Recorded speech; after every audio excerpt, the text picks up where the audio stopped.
Hello and welcome to Worst Quality Crab, a podcast of Asian American stories and recipes from best quality hearts. I'm your host, Freesia Lee. Joining me as always is my husband and producer, Sam. Hello. On this episode, we are joined by guest Sakura Nakahara. She is a Bay Area native. What's up? Shout out, natives. Actor, marketing professional, and adventurer. She's a self-proclaimed foodie whose tastes and joy of food come from her mom, who is originally from Osaka, Japan. Hi, Sakura. Hello. How are you? I'm good. Thanks for having me. We're so glad to have you. I think this has been how many months in the making? 12, maybe?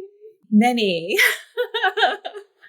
Yeah, but I've been able to enjoy your previous podcasts and then go out and eat afterwards. So, oh, good on you for doing the out and eat afterwards, because we normally just record while we're too hungry, or I listen before dinner on my way home, and then we eat not the thing we talked about. Oh my gosh. So you're doing it the right way. That's just, I mean, anything I watch, I'm just like, well, I guess I'm going to eat that tonight.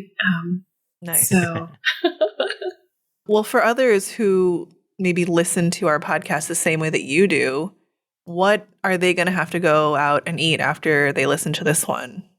So this one, it might be, what will they go out and cook? Cook, yeah. Sure, yes, even better. It's not. I would hope that it would be more common in Bay Area restaurants. It's definitely kind of a home cook thing. I didn't even realize until very recently that it's a very Kansai or southern Japan food, which is okonomiyaki. Say that 3 times fast. Yeah. Okonomiyaki. It literally translates to, well, yaki always means like grilled or cooked. And okonomi, which I already just, it's one of my favorite things that my mom would make, but it means as you like it or your favorites. So what's not to like about a dish that's called your favorite grill? Right? So, yes. Yeah. Okay, so describe it for those who have not had it. It's been a while since. Oh my gosh, this is going to be fun. It's the way that I used to describe it because I didn't know how to describe it as a kid. And oh gosh, Taco Bell ruined a lot of things. First, I was trying to say, I would tell my friends, it's like a Japanese Mexican pizza. Because of Taco Bell. And then some friends of mine corrected me and they said, well, no, a Mexican pizza is a torta. So what exactly is I'll it? go with that. But it's basically a savory dish. Originally, it started out from sweet, which makes sense because Japan and crepes and all that. But it's a layer. You have a hot plate. You can use either a nonstick pan or a hot plate that you would use for pancakes or whatnot. And you create your base layer, which is kind of like a very thin, pancakey, not quite crepey layer. And then generally speaking, you would add this thick layer of shredded cabbage. And then you would add meats, if you prefer beef or pork or whatever of your choosing, and then mixed in seafood, diced. The way my mom would make it would be squid, and then on top of that, you drizzle another pancake layer, you flip it around for a bit, and you seal in the goodness. And the meat's cooking on the inside. Juices are all getting into the cabbage. And then you would crack an egg. Now, I've seen this done really fancy, where you crack an egg and some guy just cracks it on the hot plate, flips the pancake on top to it, swivels the pancake, and all of a sudden it's perfectly spread onto the okonomiyaki. Or you can just crack an egg on top of it. And then there's, of course, the special sauce. You could use Worcestershire sauce. Did I say that right? Worcestershire sauce. Who knows? I'm not sure anyone knows how to say that. Like, truly. Our family. Very common ingredient. Right? I've been finding. Yeah. I find that it's a bit too watery. So my mother always uses tonkatsu sauce, which is the fruit and vegetable sauce. That is the best sauce in Japan, in my opinion. Best creation out of Japan. And you put that on top. And then you top it with katsuobushi, which is the shredded smoked bonito flakes, which as a kid, I'm sorry, I missed a layer. So it was the egg, the sauce, Japanese mayo or regular mayo, and then the tonkatsu sauce. And then the katsuobushi, which if you're a kid, this is the best part of it because the convection of it makes the bonito flakes kind of move around. And this becomes this animated meal. So you're watching these like layers of goodness just all happen in front of you. And then at the end, there's this like fun little animation that happens with the little bonito flakes just moving and woo, ghost flakes. And then what's been missing, it's been harder to get for some reason in the Bay Area is aonori, which is this powdered dried seaweed.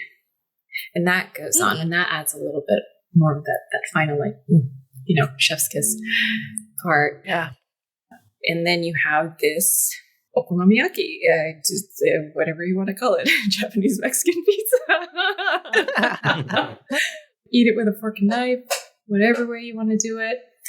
But it's this juicy, meaty, crispy veggie with the sauce and the mayo and the extra seasonings with the bonito flakes, all in this tasty, decadent pancake envelope of goodness.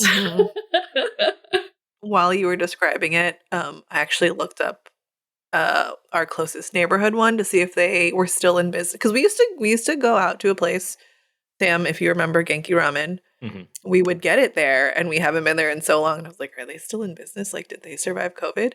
And it appears as though they did. And it is still a menu highlight. And so maybe this is actually, we are going to do the thing where we ordered afterwards. Yes. Because I love this. And I was so excited when you wanted to bring this dish and talk about it. Because this is a thing that I would like to listen to someone talk about. It's so good. It's so good. And there's so many different takes on it now where there's a new version called a modanyaki, but modan is more just from the word modern, where they would put soba noodles into it. So a layer of soba noodles. Oh. For kicks. There's also, because a lot of menus in Japan have this weird hybridization where they include cheese. So there's a version with cheese or mochi and cheese. Oh, actual mochi, not fake mochi.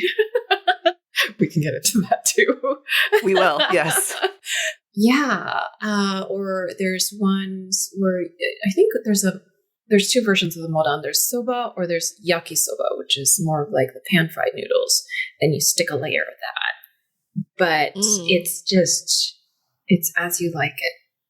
When was your mom making this for you? Was this like a once a week thing? Was this after school? Was it dinner? That's a good question. It kind of made the rounds. It was about once a month or two.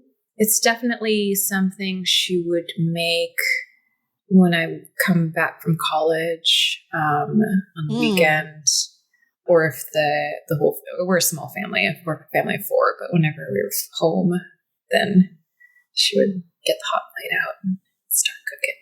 Gorgeous, delicious goodness.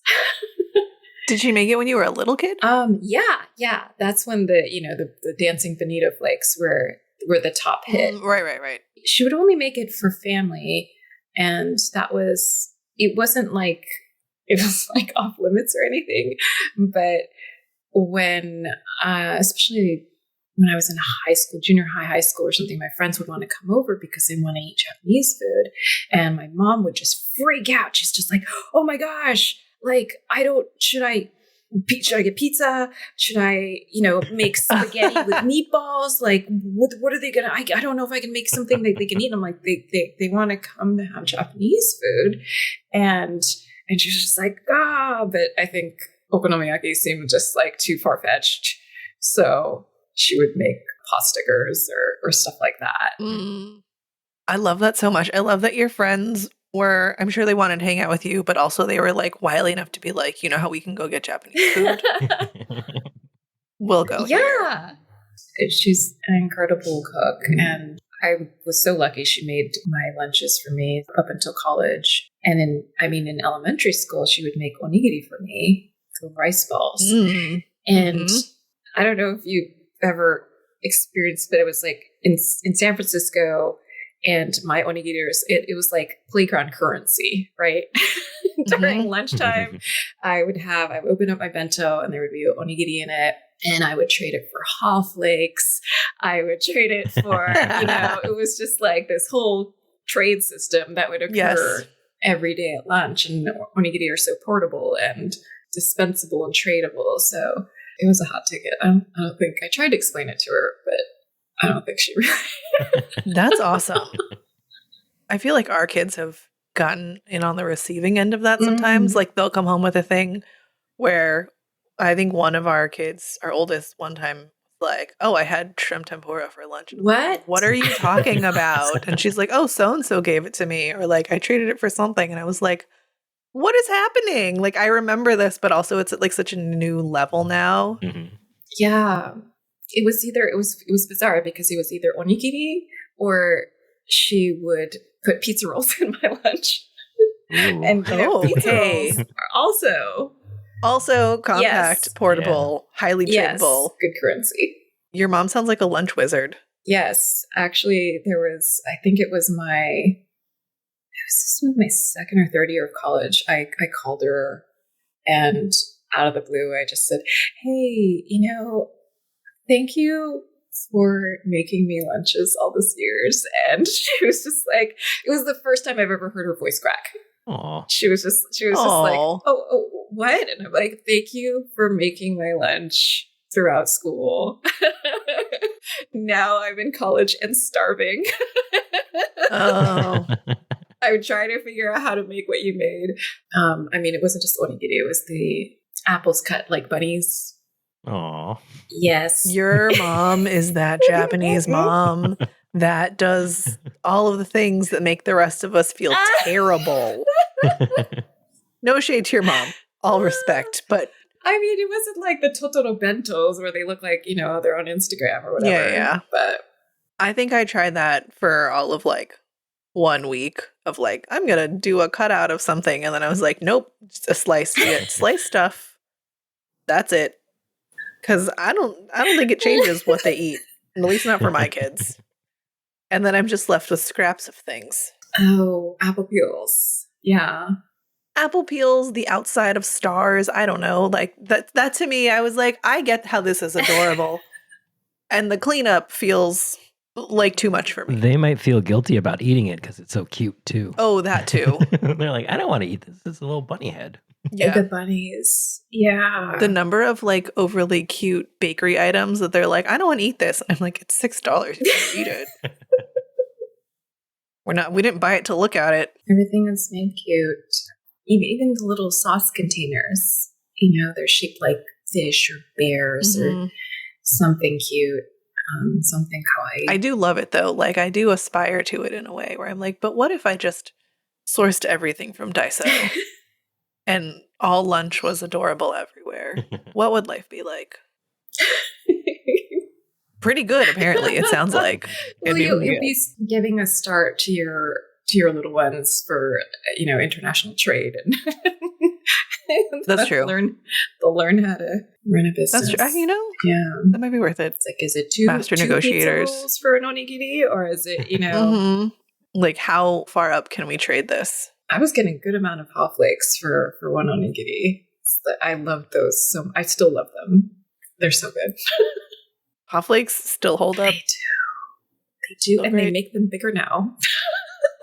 They do make them bigger. They make them bigger. They're not as dry. It's a different experience. There's even hot rolls I found recently. So yes, fulfilling all my childhood fantasies as an adult. Was your mom doing all of the cooking? Was your dad involved in cooking in any way? My mom did and still does the cooking. We kind of have a family joke that it's a good thing we didn't we're not in the feudal era because my dad just like eats anything in front of him. And we're just like, if you were a feudal lord, you would have been assassinated like on day 2. he's too busy talking that he doesn't taste it. And and my mom, she knows what flavors he likes and what the family likes. So it's like he gets a customized meal and he's too busy talking. That is his cut out like little bunnies? No, it's not. It's not. Maybe it should be. But I know that my mother, she would always say, like, you're mostly culturally American, but your taste buds are 100% Japanese. And so sometimes I would see her and she's getting ready to eat and she's kind of side-eyeing me. And my dad's talking and, eating and not getting assassinated. And I'm just like, wait, did you put like yuzu pepper in here? And she just smiles, just like, ha. And she would say to my dad, like, see, Sakura can taste the flavors and she knows what's in it. Like, she knows what's different. And she used to try to ask him, she would say like, hey, is anything different about, today's meal? And he's like, it's tasty. It's lemon. And she's like, what are you talking about? It's like, there's no lemon in there. But yeah, she did most of the cooking. She still does. Did she teach you? And like, you went to college and obviously didn't know how to make any of this. Have you since learned any of it from her? Or do you just go home and say, Okonomiyaki, please? Or both? Both. I'm sitting in my kitchen right now, but on my fridge, I have this, we're a family of artists, so everything's just like illustrated. And I started illustrating her recipes that she would make because when you ask someone who's so good at cooking, they just say, well, it's a dash of this and you don't know. And, or she would just say, you would dice the carrot, but then it's different. So I have this, just even on the page that's on the fridge that I could see right now, it's her curry.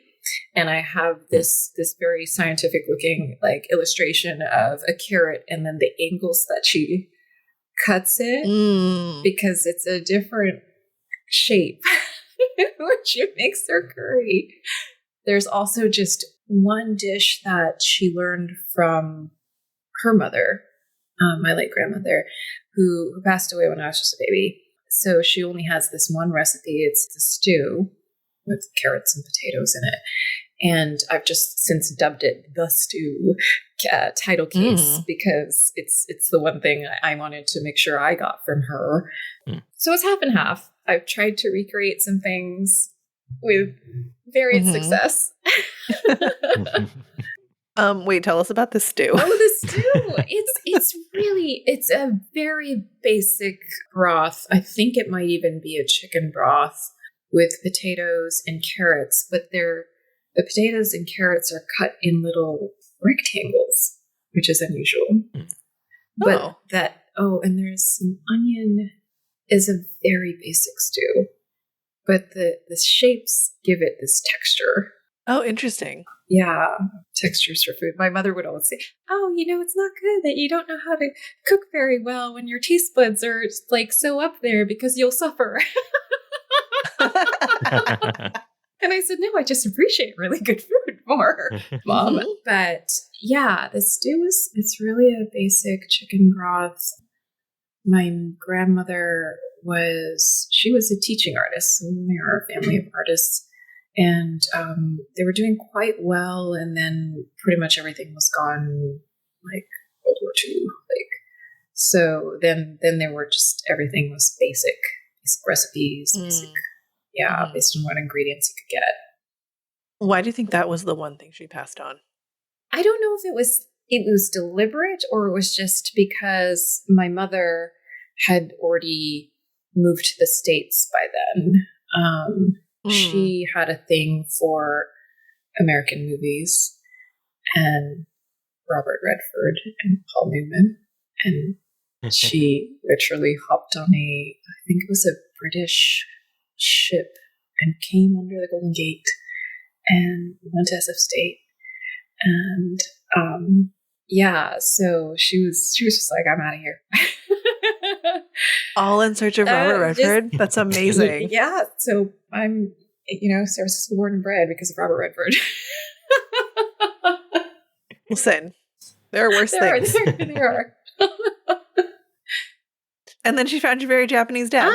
My dad was in Japan. Yeah, actually. My dad was in Japan. And interesting story, my mother's mom had already liked him. I think she picked him first. And she was just like, hey, well, my daughter whom you were dating has clearly moved to the US, like, and you're working in this town now, like, live with us. So my dad was living with my grandmother before my parents got married. Oh. Yeah, and then the story was that they were apart for a while. My mom was going to college. He was going to college in Japan. And she went back to Japan to kind of just, say like, hey, let's move on and end the relationship. And then when I asked her, and then what happened? She says, oh, we got married. And then he moved over. So, yeah. Listen, maybe we get her on the show know. sometime and find out what happened during that trip. Yeah, I mean, I think my grandmother had already picked him, but they were already dating before that. But she was just like, let's keep my dad in the house. She came home to break up and instead walked in on her own wedding and was like, oh, I guess I'm doing this now. Yeah, You remember him? yeah. They had 2 wedding anniversaries actually. They have one in Japan, and then they had an American wedding. That's cute. Summer and winter. I just picked one to congratulate them on. Yeah. No, that's fair. Still the long lost dream of Robert Redford. Yeah. I want to talk about you being a family of artists. Sure.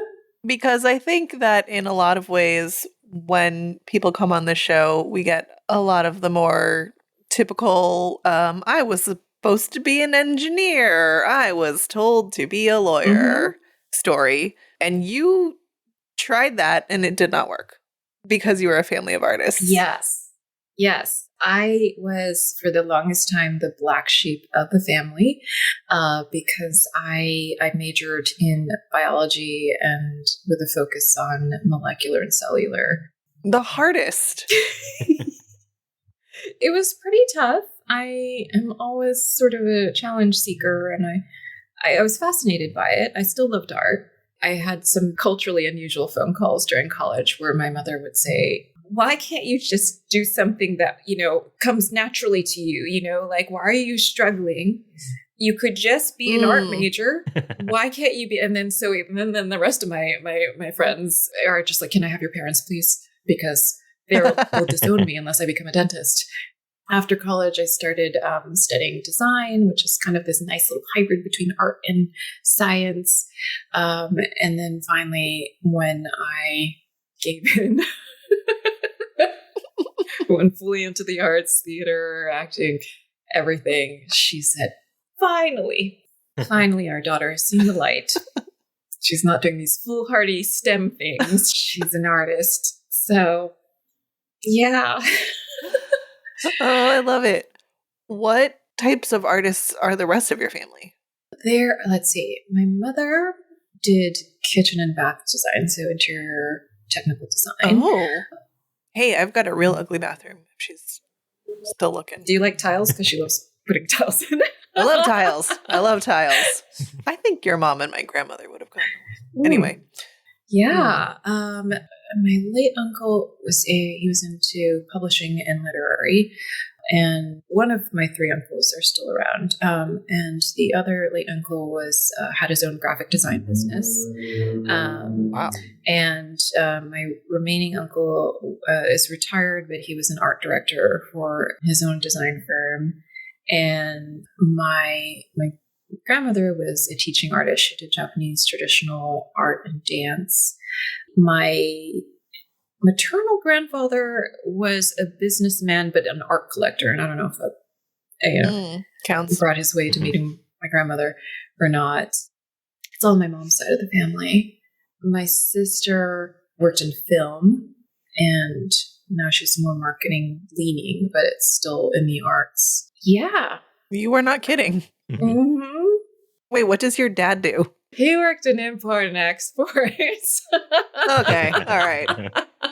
I think he's the black sheep, let's be honest. Maybe. There's a funny story with that. My sister, a few Christmases ago, all of a sudden was like, hey, I got games. Let's play games as a family. And I said, oh my gosh, it's been forever since our family played games. And so my dad, being incredibly competitive, is just being crushed. He's being utterly crushed, and he's bemoaning and wailing, how could this be? Why did I lose? He hates to lose to my mom for whatever reason. And he's just bemoaning his life state after a few rounds of these different games. And we finished playing, and I said, wow, Dad didn't win a single round of any of these games. That's so unusual. And he's crushed. And my sister said, well, why do you think I brought all these games that are advantageous to visual learners?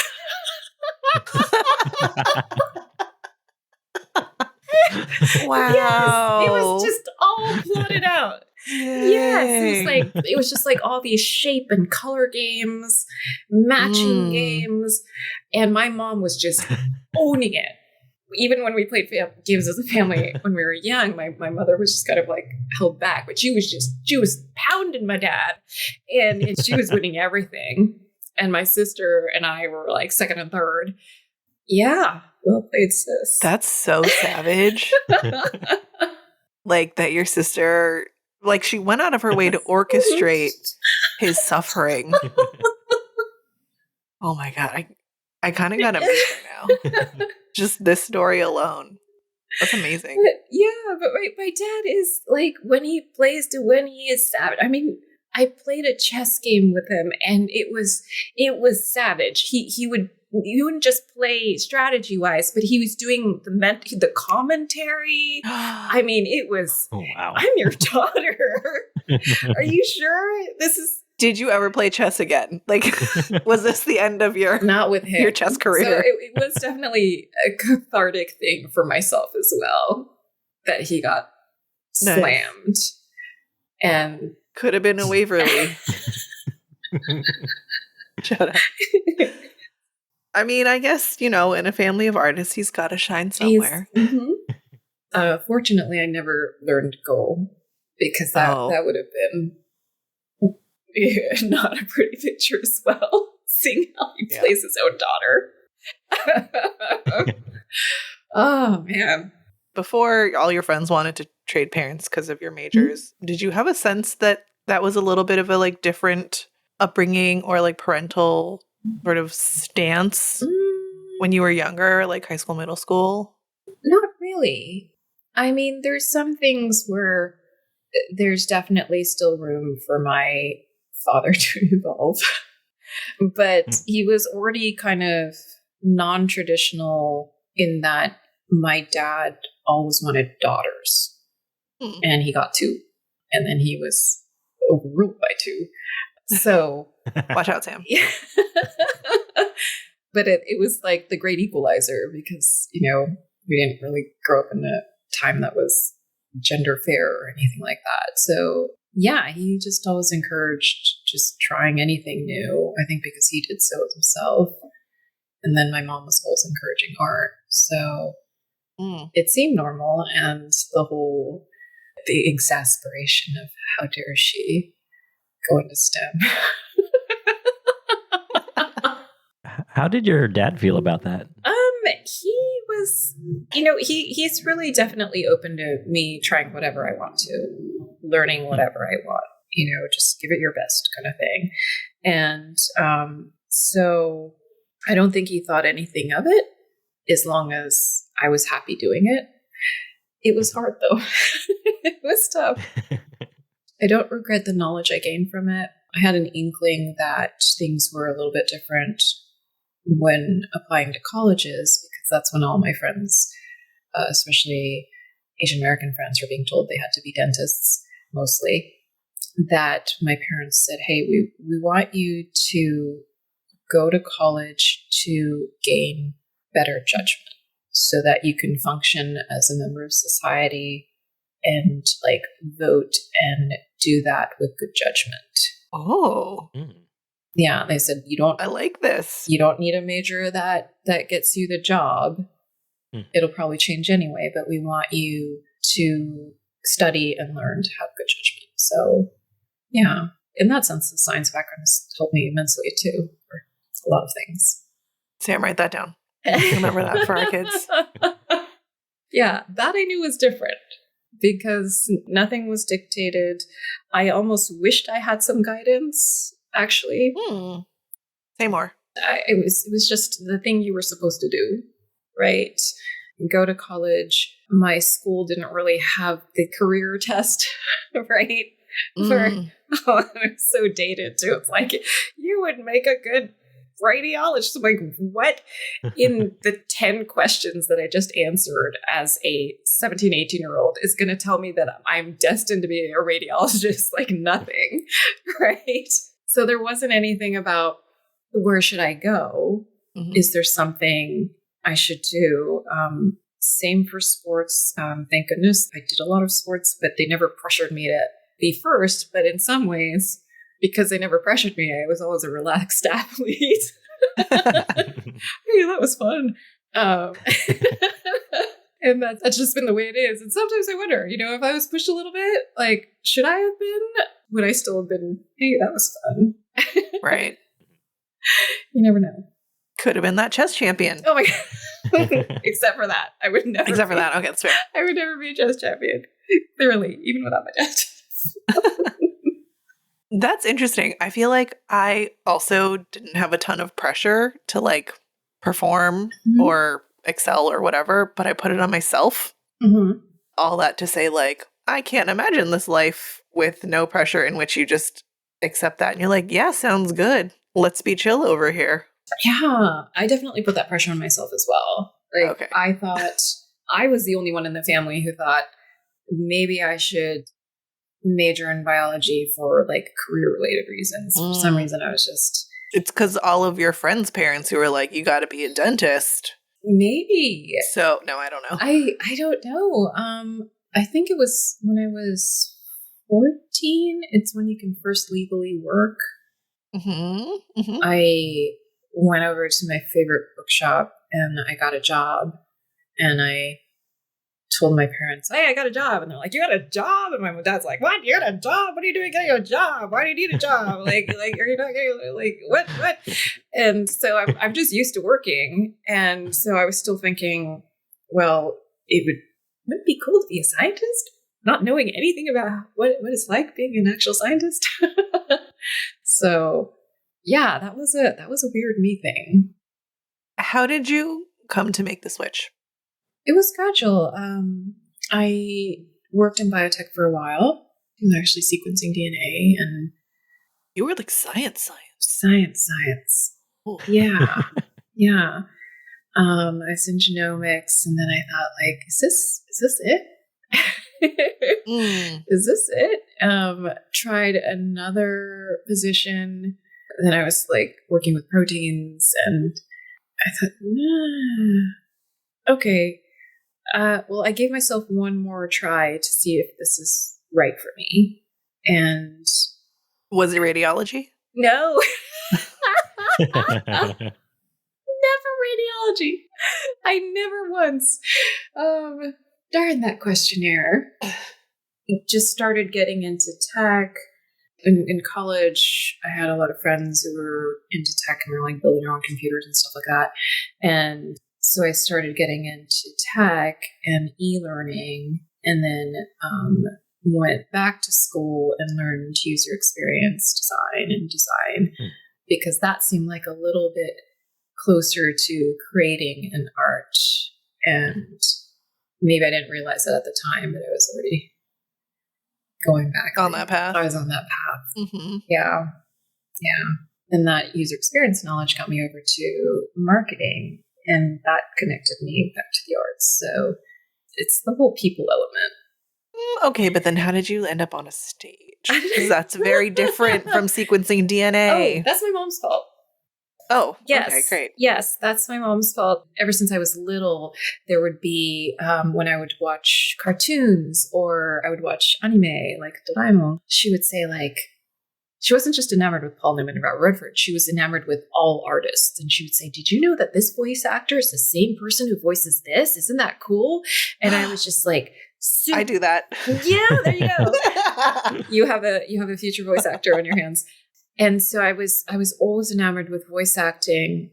And then a friend of mine had said, hey, there's a school. There's a cheap class you could take.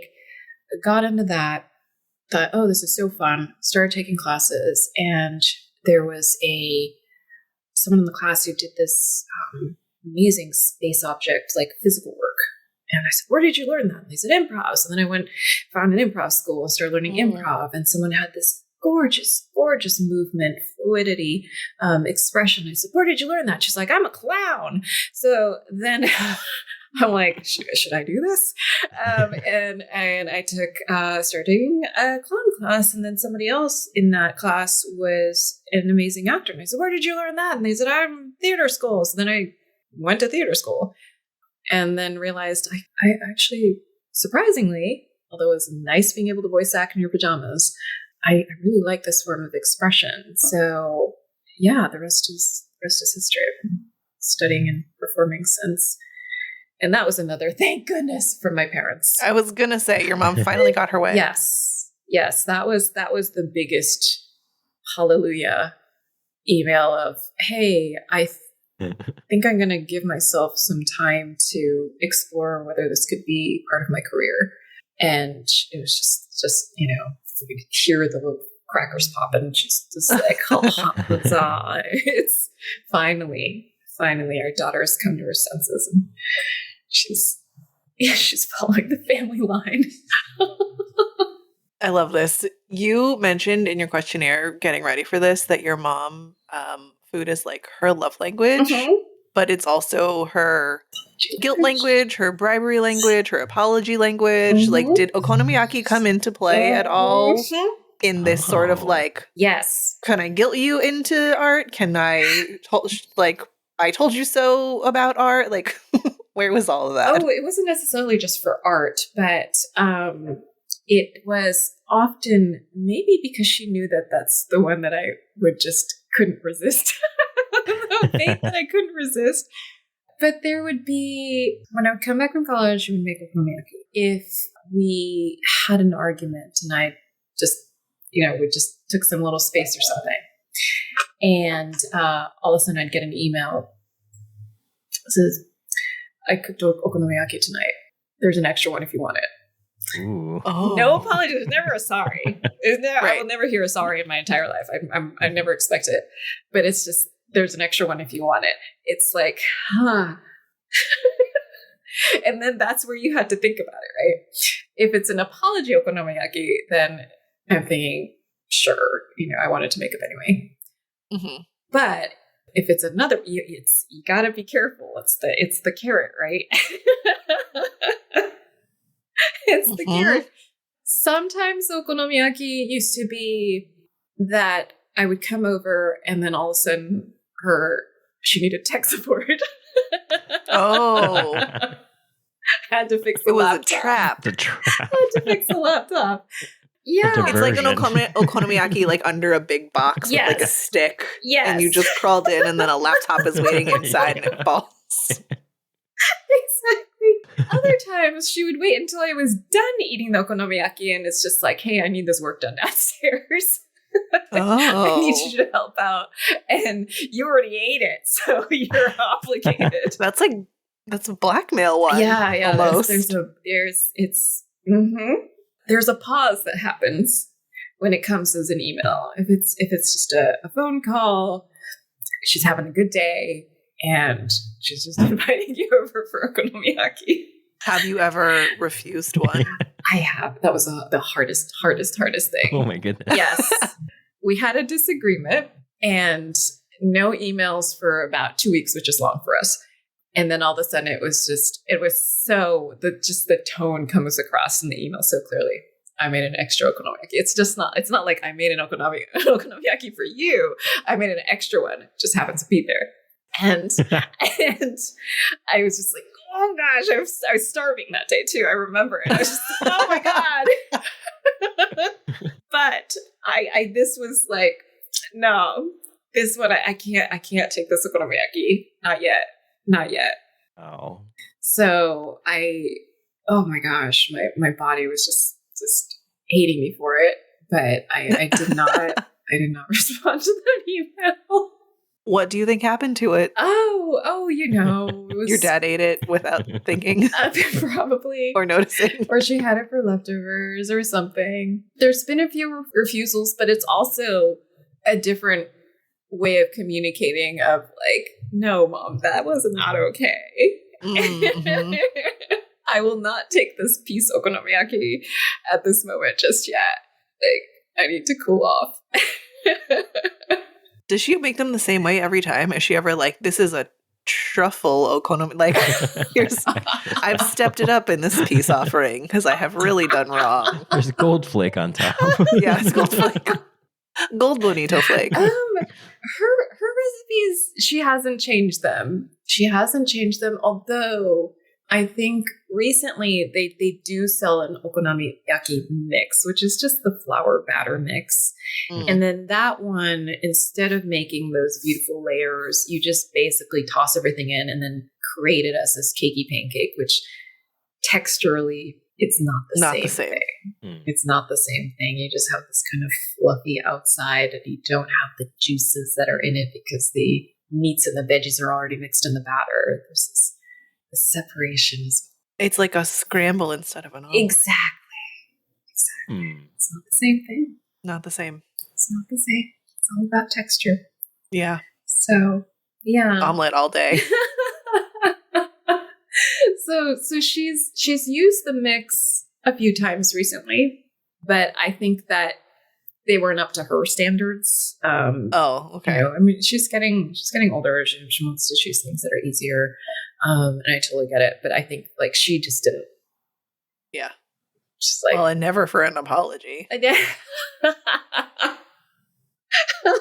What happens when you refuse? Like, does she reset and like try to offer you one later on, or does she like up the ante and make something else? Like, or? I've made two extras.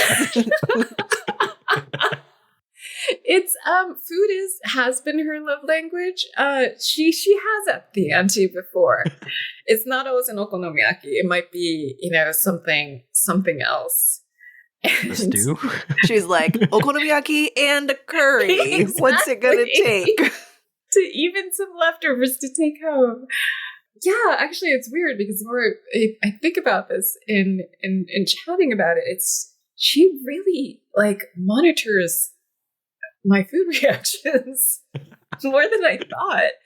I was just visiting the other day and I could hear them in the kitchen. They're sitting and I opened the door, came by, and then I could hear my mom saying, here she is. And I'm just thinking, well, that's a weird entrance. And apparently, according to her, every time they buy grapes, I show up. I don't know.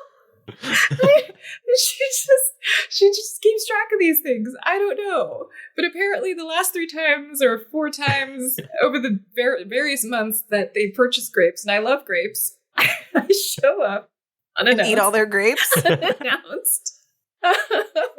I do eat a lot of grapes. I do.